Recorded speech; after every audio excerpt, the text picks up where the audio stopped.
ఆశ్రయపురముకు ఆధారం యేసే.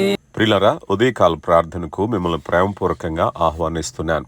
కృపగలిగిన దేవుడు మన జీవితాల్లో మరొక శ్రేష్టమైన దినాన్ని, ఈ 15వ తేదీ అక్టోబర్ మాసం 2025 సంవత్సరం బుధవారం దినాన్ని అనుగ్రహించిన దేవత దేవునికి మహిమ చెల్లిస్తూ కృతజ్ఞతాపూర్వకంగా ఆయన పాద సన్నిధికి వెళదాం.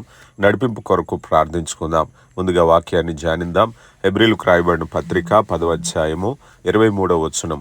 వాగ్దానము చేసిన వాడు నమ్మదగిన వాడు గనుక మనము నిరీక్షణ విషయమై మనం ఒప్పుకున్న దానిని నిశ్చలముగా పట్టుకున్నదుము అన్నారు. ప్రియులారా, మన విశ్వాస జీవితంలో ముఖ్యమైన అంశము నిరీక్షణ, హోప్. దేవుడు చేసిన ప్రతి వాగ్దానము నెరవేరుతుంది, ఎందుకంటే ఆయన నమ్మదగినవాడు. మనుషులు మాట తప్పినా దేవుడు మాట తప్పడు. ఆయన వాక్కు అవును, ఆమెన్ అనే అర్థం కదా. మన జీవితంలో ఆలస్యం వచ్చినా, దేవుని వాగ్దానము ఆలస్యమైందేమో అనిపించినా అది రద్దు కాలేదు, అది ఎప్పటికీ క్యాన్సిల్ కాదు. వాగ్దానానికి ఉండే గొప్ప గుణం ఏమిటంటే దేవుని వాగ్దానాలు ఎప్పటికీ క్యాన్సిల్ కావు. వాగ్దానం అనేది నెరవేర్పును కోరుతుంది. ముఖ్యంగా దేవుని వాగ్దానాల్లో ఉండే గొప్పతనం అదే.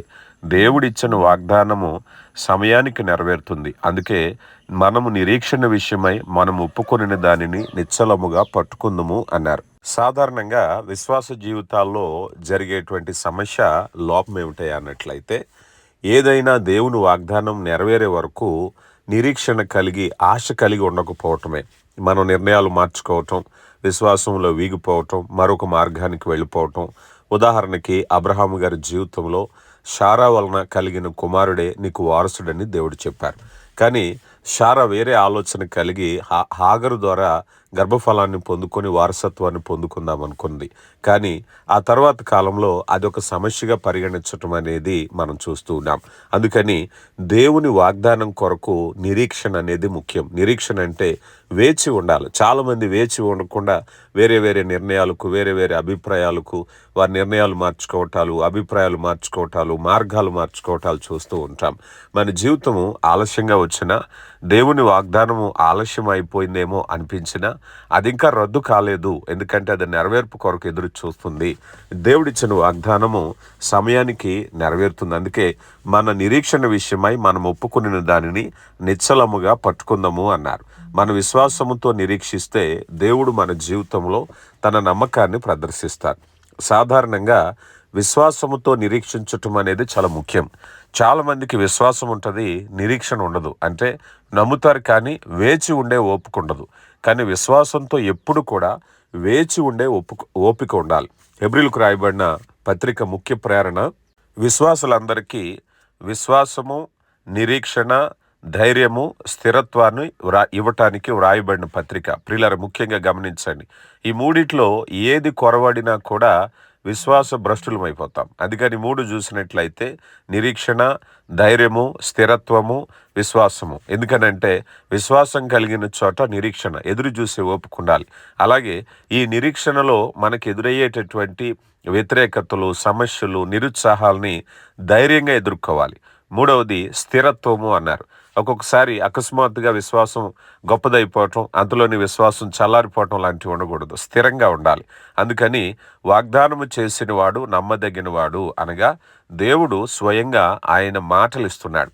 ఆయన నమ్మదగిన స్వభావము మన విశ్వాస జీవితానికి మూలం. అందుకే మనం ఎలాంటి కష్టం వచ్చినా మన విశ్వాసము వదులుకోకూడదనే విషయాన్ని తెలియపరుస్తున్నారు. వాగ్దానము విత్తనం లాంటిది అన్నారు ఒక భక్తుడు. ఎప్పుడైతే భూమిలో విత్తనం వేసామో అది మొలకెత్తాలి, మొక్కగా, చెట్టుగా, అది పుష్పించాలి, ఫలాలుగా మారాలి. అప్పుడు దాన్ని పొందుకుంటాం. అందుకే ఓపికతో రైతు కనిపెట్టుకున్నట్టుగా వాగ్దాన విషయంలో మనం కనిపెట్టుకోవాల్సిన వారమై ఉన్నాం. సంఖ్యాకాండ గ్రంథం 23వ అధ్యాయము 19వ వచనంలో, దేవుడు అబద్ధమాడుటకు ఆయన మానవుడు కాదు, పశ్చాత్తాపడుటకు ఆయన నరపుత్రుడు కాడు. ఆయన చెప్పి చేయకుండానా, ఆయన మాట ఇచ్చి స్థాపించుకుండునా. ప్రియులారా, దేవుడు వాగ్దానము నెరవేర్చేవాడు అని తన మాటను రూఢిపరుచుకుంటున్నారు. కొరింథీయులకు రాయబడిన 2వ పత్రిక 1వ అధ్యాయము 20వ వచనంలో, దేవుని వాగ్దానములు ఎన్నైనను అన్నియు క్రీస్తునందు అవునట్టుగానే ఉన్నవి కనుక మన ద్వారా దేవునికి మహిమ కలుగుటకై అవి ఆయన మూలమున నిశ్చయములై ఉన్నవి అన్నారు. కనుక ప్రియులరా, క్రీస్తునందు అవునన్నట్టుగానే ఉన్నాయి ఆ వాగ్దానాలన్నీ. కనుక దేవుని మహిమ కలుగుటకు ఆయన వలన నిశ్చయము, ఖచ్చితమైన గ్యారంటీగా ఆయన వాగ్దానాలు ఉన్నాయి. రోమిలకు రాయబడిన పత్రిక 4వ అధ్యాయం 20-21 వచనాల్లో, అవిశ్వాసము వలన దేవుని వాగ్దానముల గూర్చి సందేహింపక దేవుని మహిమపరిచి ఆయన వాగ్దానము చేసిన దాన్ని నెరవేర్చుటకు సమర్థుడని రూఢిగా విశ్వసించి విశ్వాసం వలన బలము నొందెను అన్నారు. కనుక ప్రియులారా, దేవుని వాగ్దానాలు సందేహింపక విశ్వసిస్తున్నావా? దేవుడు నీ జీవితంలో గొప్ప కార్యాలు చేయబోతున్నారు. నువ్వు నమ్ముతున్నావా? నీ జీవితంలో ఉన్న ప్రతి సమస్యను తొలగించబోతున్నారు. నమ్ముతున్నావా? నమ్మినట్లయితే ఆయన అద్భుత కార్యాలను నువ్వు చూడగలవు. ఎందుకంటే నిరీక్షణ విడిచిపెట్టొద్దు.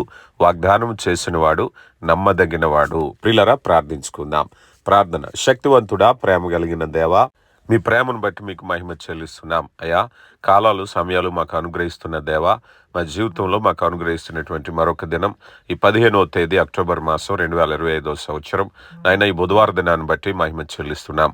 ప్రేమ కలిగిన దేవా, మీ నడిపింపును, మీ సహాయాన్ని దయచేయండి. లోకాశలు వెంబడి పరిగెట్టక పరిశుద్ధులుగా, అయా మిమ్మల్ని మహింపరిచే బిడ్డలుగా మీ చిత్తాన్ని జరిగించేవారుగా ఉండడానికి కృప దయచేయండి. వివేచన కలిగి ఆయా సమయాన్ని సద్వినియోగపరచుకునే జ్ఞానాన్ని దయచేయండి.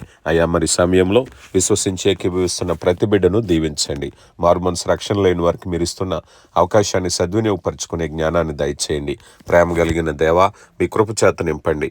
నైనా బలహీనులు, అనారోగ్యంగా ఉన్నవారు, వ్యాధి బాధలు ఉన్నవారు, సమస్యల్లో ఉన్నవారు, విచారంతో దుఃఖంతో ఉన్నవారు నైనా మీ కృప చేత ఆదరించండి, బలపరచండి. జీవనోపాధిలో భాగంగా బిడ్డల పనిపాట్లు, ఉద్యోగాలను, వ్యాపారాలను, చేతి పనిని, వ్యవసాయాన్ని దీవించి వారి చేతి కష్టాన్ని వారికి బలపరచండి. వారి చుట్టూ మీ కాపుదలు అనుగ్రహించండి. వివేచన, జ్ఞానము, శక్తిని, వనరులను దయచేసి యజమానుల మనసులో దయ కలిగి వారి బాధ్యతలు నిర్వర్తించడానికి కృప దయచేయండి. అలాగే నాయన కుటుంబాలను దీవించండి. మా కుటుంబాలు నేను సంపూర్ణ రక్షణలోనికి నడిపించబడాలి, ఆత్మీయంగా ఎదగాలి, వాక్యం అనే పునాది మీద కట్టబడాలి. మా బిడ్డల చదువులు, ఉద్యోగ, వివాహ ప్రయత్నాల్లో మీరు ఉండండి తండ్రి. యవన బిడ్డలకు సత్ప్రవర్తన దయచేయండి. వారి ప్రయత్నాలను సఫలపరచండి. అయా కుటుంబంలో ఉన్న ఆర్థిక రుణభారాలు, అప్పుల భారం తొలగించండి. కుటుంబంలో అనారోగ్యాన్ని తొలగించండి. కుటుంబంలో కలహాలు తొలగించండి. అయా ఇదిగో నాయన కుటుంబం నిత్యము మీ కృపచేత నింపబట్టకు సహాయం దయచేయండి. ఇద్దరం పుట్టినరోజు, వివాహ వార్షికోత్సవాలు జరుపుకుంటున్న బిడ్డలను దీవించండి. ఇద్దరం ఎవరైతే నూతనంగా పనిపాట్లు ప్రారంభిస్తున్నారు, వివాహ పనులు, గృహ నిర్మాణ పనులు, ప్రయాణాలు, వ్యాపారము, అయా తలపెడుతున్న కార్యాల్లో మీ కృపనివ్వండి. అయా ముఖ్యంగా ఇంటర్వ్యూస్కి వెళుతున్న వారు, పరీక్షలకు హాజరవుతున్న వారికి గొప్ప జయాన్ని దయచేయండి. ప్రేమ కలిగిన దేవా, అలాగే దూరదేశాలు, దూర ప్రాంతాల్లో పనిచేస్తున్న బిడ్డలను దీవించండి. వారి పనిపాట్లను దీవించండి. అయా వారు ఎక్కడున్న క్షేమంగా మీ కాపుదలు అనుగ్రహించండి. ఆత్మీయులుగా రక్షింపబడిన వారిగా ఉండడానికి కృప దయచేయండి. క్షేమకరమైన ప్రయాణాలు దయచేయండి. మీ కృపకు పాత్రులుగా ఎంచి ఉన్నతమైన ఆశీర్వాదాలతో నింపండి.